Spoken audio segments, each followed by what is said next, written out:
Hello everybody. This week we've brought the Gruppetto to the land of canals, waffles, beer, frites and chocolate, and of course cycling. It's the homeland of the cobbled classics. We're in Ghent in Belgium. Now the Flemish Ardennes is just down the road. Its cobbles and its bergs are the centrepiece of world cycling this week as we start the Flemish Holy Week and count down to the Ronde van Vlaanderen.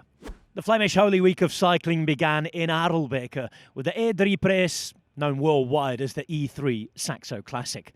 10 riders were away in the E3 Saxo Classic, including the French TT star Rémi Cavagna. He also had a teammate with him, but it was a really strong group up the road. This was the Kleine Ronde, the mini Flanders. Many of the same climbs in a different order, the Ronde without the distance. A headwind forecast for the finale meant that everybody was looking at the Tyenberg.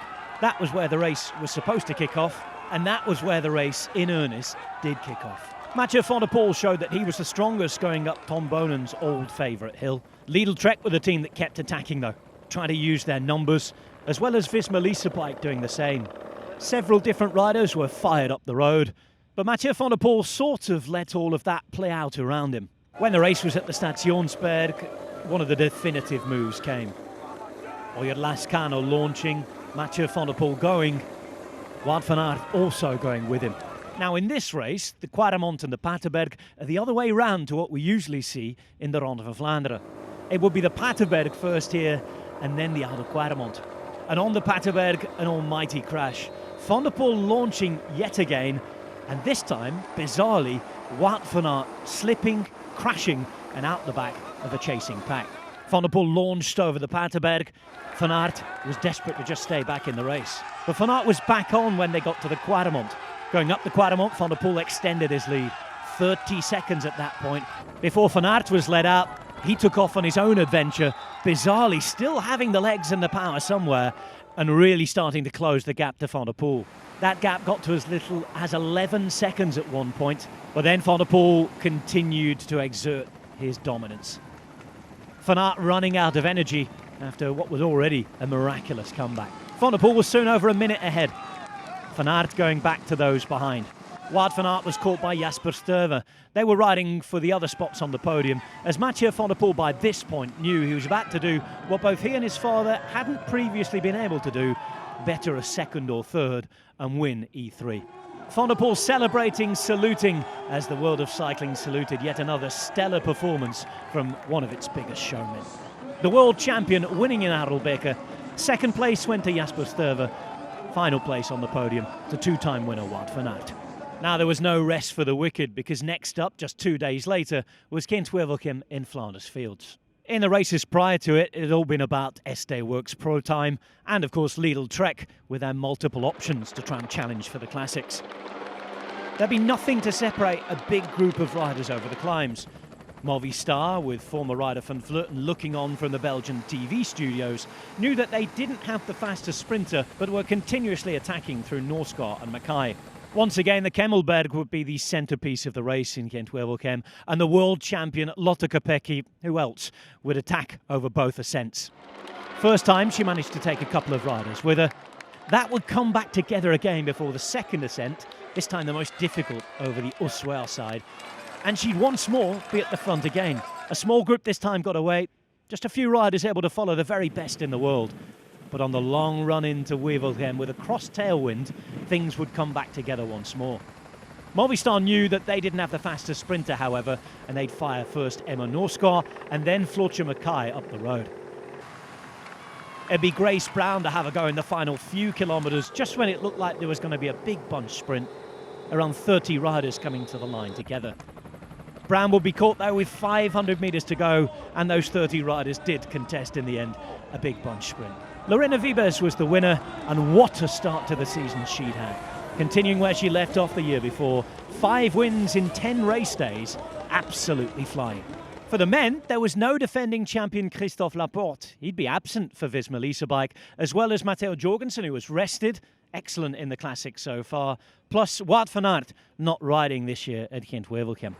There'd be more misery for Visma Lease bike with a nasty crash taking out Jan Tratnik earlier in the race. After starting in Ypres, the wind had been howling all morning long, and by the time the riders got to the Muren, one of the windiest places in the whole of Europe, the peloton was splitting into different bunches. Gent-Wevelgem is an important cobbled classic, but with monument distance. Not with all the climbing of the Tour of Flanders, but with over 250 kilometres to be ridden, it's always going to be a hard day. Specifically when the race had already split up like it had done in the wind. When they got to the hill zone, all the climbs, 9 of them in the space of 60 kilometres, more attacks came. Things had come back together to a certain degree, but the 8 men who'd been up the road earlier on were already caught, and there was a group of over 35 at the front of the race. It was the usual suspects attacking. Lidl-Trek trying to do the damage, safe in the knowledge that Jasper Philipsen was in the peloton and also able to win a sprint. The tactical flexibility offered by the numbers of Lidl-Trek also made the race riveting. Each time up the Kemmelberg, 3 ascents in total, 2 on the easier side, the last time up the 22% max Ossuer side, things were difficult. Jonathan Milan made one of the main attacks of the day, and he'd be out there until the Plug Streets, 3 sectors of gravel road, off-road, where punctures occurred, mainly for Jasper Stuyven. Van der Poel also attacked on the Plug Streets, pulling Mads Pedersen with him. Milan was eventually caught. Pedersen himself would then attack. The games were continuing after what we'd seen on Friday. And heading into the 34-kilometre run and into Wevelgem itself, cross tailwind still behind them, they'd managed to increase their lead. Pedersen and Van der Poel rode together all the way. The group would be sprinting behind, but it would only be for 3rd place. That's because they came to the finish straight together. The 2 who'd animated the race, the 2 who'd given each other a right kicking throughout the day. Van der Poel sat on the wheel for the few hundred metres before the sprint was launched. Pedersen launching it from the front, but unable to come around this time, Van der Poel showed he was human, and he was beaten. Mads Pedersen winning Gent-Wevelgem for the 2nd time in his career, 4 times after his first ever victory there. Mathieu van der Poel, it's still one to tick off. 2nd, though, is his best ever result. That sprint for 3rd place behind was won by Jordi Meus of Bora Hansgrohe, and he completed the podium. Well, just before his heroics at E3 on Friday, I was lucky enough to catch up with the world champion Mathieu van der Poel as he announced an historic 10-year deal with his bike brand Canyon. Together we traversed the 5 greatest moments of his glittering career so far. So we decided today to focus on about 5 different magical moments from your career, if you like. There'd be more than 5, we know that, but it's difficult to pick. We've tried to pick 5. I'm going to start at home for you in the Netherlands with a big Dutch flag right across your chest. It was a perfect sunny day in Limburg. Yeah. And I remember being on the finish line commentating with a mutual friend of ours, Matt Stevens. Mm-hmm. Matt was laughing in the background because of what you did, because we didn't expect the finish that we had. And I just remember saying, I don't believe I've seen anything like this in my life. And I hadn't. How did you live that day? What memories do you have of that day? Yeah, I know. For sure it was very special because it was also my first year I did the road, and also in Tour of Flanders already. With the crash. You were quite a month going downhill. And I came up 4th that year. Yeah.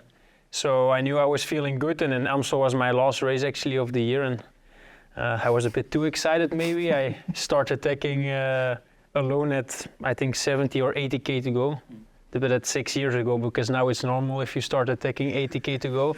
But then I was the only one, so I also ended up alone, which was not the best decision. And then in the end, it was super strange because it was quite a big gap, and then everything came together the last kilometer actually, and nobody wanted to really work anymore. So I just went all in, and I closed the gap myself and just started sprinting, and somehow I managed to win the race. So for sure that was a bit the breakthrough for the bigger audience. Yeah, I think, and we'll go on to the off-road in a while. I think all cycling fans and connoisseurs knew who you were, family ties, everything you'd done on the cross field. But for the general public audience who maybe is sitting there on the sofa on a Sunday afternoon and switches the television on, oh God, who's this Mathieu van der Poel guy? That was a bit special. You talk about sort of attacking from 80Ks to go now. Do you feel a bit of a trendsetter in that? Yeah, I think I can say that I'm one of the first guy who started it, and now I'm not anymore. Like, for example, Worlds in Glasgow, 150k to go, they start attacking, and even I was like a bit shocked. I didn't understand, but in the end, for me, the harder the race, the better. So I'm actually quite happy we race the way we do. And you also can see if you talk to people, and everybody's really into cycling now, and they're scared to miss any attacks. Like, if you start watching 100k to go, you could have missed already a decisive move. So that's nice to hear, of course. If you read the Belgian or Dutch press last year, they were talking, there was one word, anticiperen. Yeah. And they were all trying to get ahead of you. Everybody wanted to anticipate you. And that's sort of the fashion that you've set for racing now. No, yeah, I think also early breakaway is like something that sometimes doesn't even exist anymore. It's just, we start racing from kilometer 0 and we stop after 260k sometimes. So that's quite crazy, but it makes the day go fast, and I like it. That day in Amstel, I remember those words, and I remember you holding your head across the line like that, like almost not believing what you'd done. No, but also, I didn't think, I was actually pulling the group because I was aiming for maybe a top 10, maybe a top 5, but then the last stretch is quite long in Amstel, and all of a sudden I saw I could still maybe win it. So also for me was, until 1k to go, I didn't know I could still win the race. So it was for me also quite difficult to believe. That little moment of adrenaline where it felt to me like you'd just, dressed in orange, scored the winning goal in the World Cup final, because the noise at the finish line was like nothing I have ever heard in my life before. Were you conscious? Could you take that in, or were you just lost in the moment? No, I was a bit lost in the moment. Of course, I know it hurt. I went pretty deep, so I also had to lay down, and then there was just, it felt like 1,000 people standing over me. But afterwards, I saw some images of people filming on their iPhone when I crossed the line, and it's like, like you say, a football stadium exploding while scoring a winning goal. So in the moment itself, you don't really appreciate it, is maybe the wrong word, but you don't really know what's really going on. But then afterwards, if you see the images, it gives me goosebumps as well. Where does that victory rank for you amongst the 163 that you've taken? You don't have to give me a number. No, I mean, it's super difficult to. I get this often, this question, like, what is your most beautiful victory? But they all mean something different, of course, and some are bigger than others for sure. But I think winning in the national jersey in the only big classic race that's left in the Netherlands, and also it was, like I said, maybe my breakthrough on the road. So for sure, that's something special. And we're sitting here and you start talking about it again. So it means it was quite a big victory. Of course, I think it's in the minds of probably everybody here. I imagine if you followed cycling since 2019 and 5 years ago now, I can't believe it's been 5 years. No, time was so fast. I always felt young, but now I see guys coming into cycling, 18, 19 years old, winning immediately, and I'm 10 years older, so but I still believe I have my best years to come. Well, I'm glad you believe that, because we're going to come back to that. You've just signed a 10-year contract. It's a good job he's feeling quite young, isn't it, still? Let's move on to the cobbles, because, of course, you're a Dutchman, French roots, born in Belgium, surrounded by cobbles. Yeah. Flanders, Roubaix, what do they mean to you, those races? Yeah, actually, I don't really like to ride on cobbles. There's no. Don't say that when you go back home in Belgium. I like to race on cobbles, but I never train on them. That's a big difference. I think in a race, it's super nice, but I actually don't know anybody who really says, and today I'm going to do some Paris-Roubaix cobble sections. Nobody enjoys this. So it's a magical moment, of course. To race there, it's something super special. It's unique. It's like Sanremo. It's places you don't come there often. So that makes it quite unique.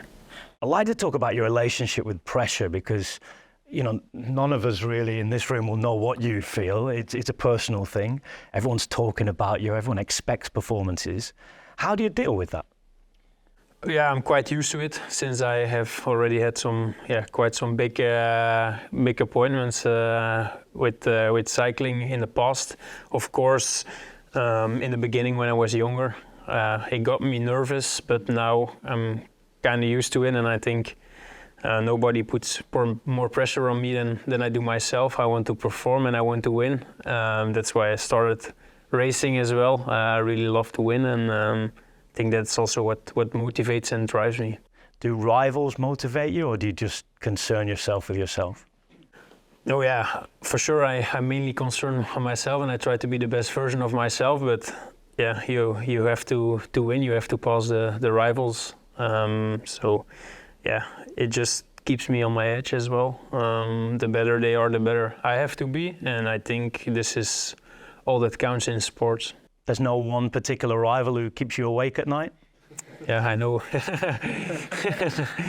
No, not awake. I sleep pretty well. But for sure, yeah, I have with Wout van Aert, of course, everybody knows the history we have, but now as well, Tadej Pogačar comes to do some classic races as well sometimes, and he's also good in that. So. But like I said, it's good for me. Keeps me on my edge, and I know I have to work even harder to try and win.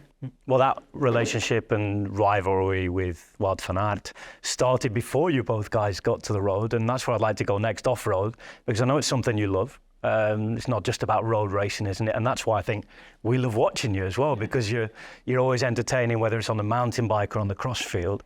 If you had to choose a discipline, could you?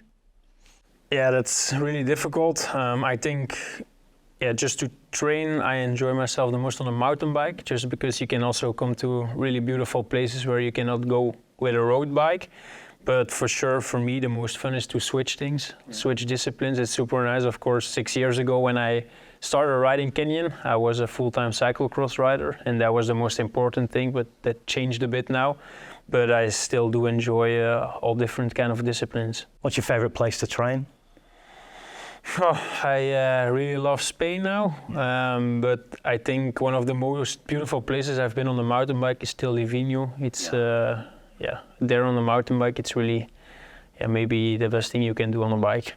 Beautiful. I'd like to talk a bit more about cross, if that's okay, because 6 world titles now. There's only one more, and I know that not everybody likes talk of records. I don't know if you do or not, but I think we know that Erik de Vlaeminck is the world record holder, 7 cross world titles. You've just signed a 10-year deal, which we mentioned earlier on. We're glad that you're still feeling good enough to achieve things. Is that record part of that 10-year deal? Is that something you'd like to achieve? Do you have goals? Yeah, for sure I have goals, but it's not that I really chase this. I just, like I said, I try to be the best version of myself every year, and then hopefully the rest comes by itself. But for sure, I'm getting pretty close to doing something historical, and I think you always get remembered by those kind of things. So for sure, it will be a goal the next years to try and break the record. So we haven't seen the last of you on the cross field? I don't think so. Good. Good news. I hope. No, I still enjoy it. It's also the discipline I started with when I was, I think I did my first race when I was 6 years old on a cyclocross bike. So it's still my first passion, but it's just my goal switched a bit to the road and to mountain bike also. But still, when I jump back on the cyclocross bike, I still enjoy it a lot. I'm glad you talk about passion, having fun, because I think we'd like to know who the real Mathieu is away from the cross field, the mountain bike and the road. What else do you enjoy? I mean, I've seen you playing golf recently. You're into that? Yeah, I used to be, I used to have quite some energy also next to the bike, but that's also, well, getting older, it goes down a bit as well. I train more than I used to, so since a few years now, I really enjoy golf also. It's really good to clear the mind as well, to go on the course with some friends, and I think, for me that's the most important thing, to be relaxed and just to be happy in life. I think that's also next to the bike, but also on the bike it helps you a lot to perform. And there's no competitive instincts there. You're not going to live golf next year, are you? No, for sure not, but I'm always competitive also in golf. competitivity has brought you those rainbow jerseys we talked about in the cyclocross. There's a different rainbow jersey you're wearing this year. It's on the road for the next few months, and you took it in a race that had people like me in the commentary box jumping out of our seat in Glasgow because you were riding away to victory and then you crashed on that horrible corner in Glasgow at the bottom of that hill. What was going through your head there? Not too much actually. It's just instantly I just jumped back on the bike and hoped everything was okay, which luckily it was, and I could continue on adrenaline a bit, I think. But for sure, if I have to name one of my best victories, for sure this one has a place in the top 5. Is that because of what you achieved or any other reason? No, I think also the way the race developed, I think it was one of the hardest races I've ever did as well, but I felt super good that day, and I was already in the Tour, I was thinking about trying to win the World Championship. I think it's also the highest thing for me, as I'm too big to try and win a Grand Tour. I think for me it's the highest possible to achieve in road cycling, and after winning 2 monuments in a classic season already, then topping it off by becoming world champion, for sure it's a year to remember. That the year remember the most, or? I hope I can do as good as I did this year, or even better. Is going to be very difficult, but for sure I will remember last year forever. Where can we expect to see you this year then? Obviously the classics first. Yeah, I mean, the classics are a big goal again. I did my first race this weekend, which was successful with the team, with Jasper, winning another monument for the team. So that's, it's quite exceptional. And for me, I have a bit the same races as I did last year, only I will do Amstel again and Liège also. And then in the summer, we see how the puzzle will fit. It's quite difficult with the Olympic year. I still aim to compete in mountain bike and road, but it has to be possible to combine it as well. And I also don't want to jeopardize one or the two to do them both. I really want to be the best version of myself when I do them. Well, I think you've been the embodiment of, if you're going to do something, do it properly in the last few years. So we'll trust you on that. In summer, I'm glad you mentioned the summer there, and also Sanremo, because that's the 5th and final one of your magic moments, really. We've had to put them together because they're both linked to your grandfather. What you did in the Tour, that was so emotional. First, the special jerseys. Then, of course, winning the stage the way you won it. Taking the yellow jersey as well.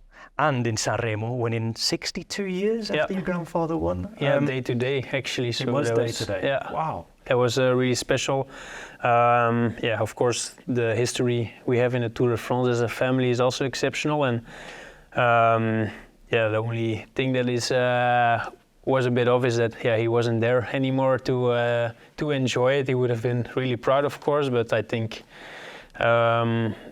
this is for sure one of the most emotional wins I've had. And also Sanremo, I think it's quite unique to achieve it 62 years after my grandfather. A really special moment for all of us, I think, looking on, fans of cycling, whether associated with the brand or you or your team. Alpecin de Koning, that's something that most people enjoyed, whoever they were cheering for. I think it was a really special moment. So thanks for bringing us all that. Yeah. Well, you've been part of a generation. You've been leading a generation, I think we'd all agree, that has changed cycling. You mentioned the early attacking. The entertainment, certainly for people like me who have to sit and watch and try and talk about it all day long. You make our jobs a lot easier. I mean, being part of this generation, is entertaining as important as winning? That's a difficult one. I think I lost some races, maybe being too entertaining.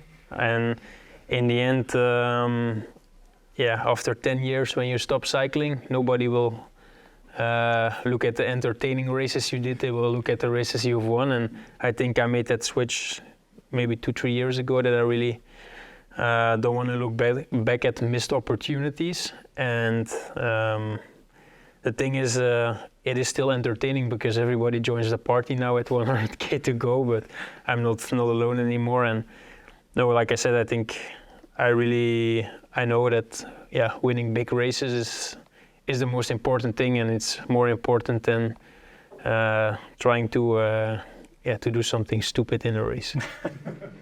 Well, I really look forward to watching you continue to entertain us. I tell you what, entertainment, palmarès, the palmarès is not bad, is it? 163 victories so far with Canyon. Here's to many more. Let's enjoy the generational talent while he's still with us and racing. Mathieu van der Poel, ladies and gentlemen. From Koblenz in Germany to Harelbeke in Belgium, and staying in Belgium next weekend in Oudenaarde, the heart of Flanders, Mathieu van der Poel will look to be a record breaker, as will Lotte Kopecky. Dedication will be what you need for both of those men's and women's races.